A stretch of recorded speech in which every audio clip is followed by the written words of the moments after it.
Joy isn't determined by circumstances. Are you ready for some good news? In the words of author Barbara Johnson, pain is inevitable, but misery is optional. I think the Apostle Paul would have put it even more triumphantly. Pain is inevitable, but joy is always possible.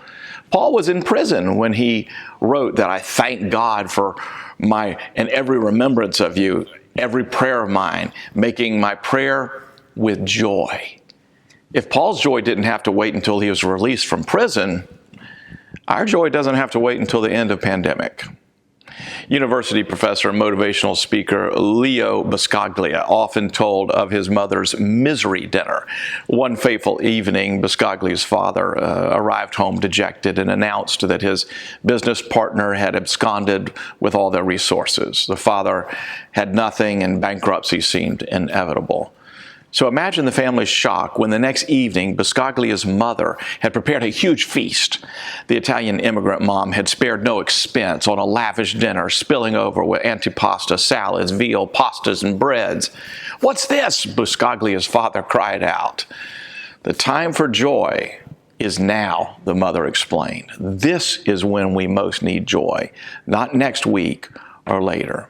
She'd sold some jewelry to buy food for the feast. And Buscaglia said the family cried and laughed and celebrated in the midst of their difficulties, and no one ever forgot the joy of that dinner in the midst of their pain. It's surprising that though the Apostle Paul was writing from prison, he mentioned joy 16 times in his epistle to the Philippians.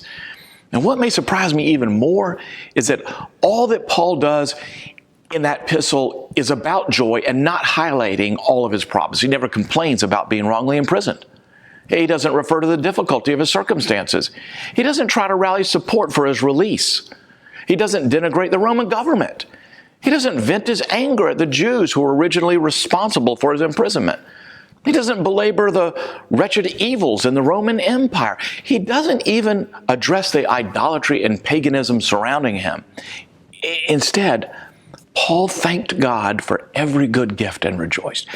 You can have joy in the Lord no matter what. That's true now, it's true in pandemic, it's true always, and that's the gospel. Well, that's today's good news. You can get more like it by clicking right here, or better yet, if you haven't done so, subscribe. Start out every day with good news.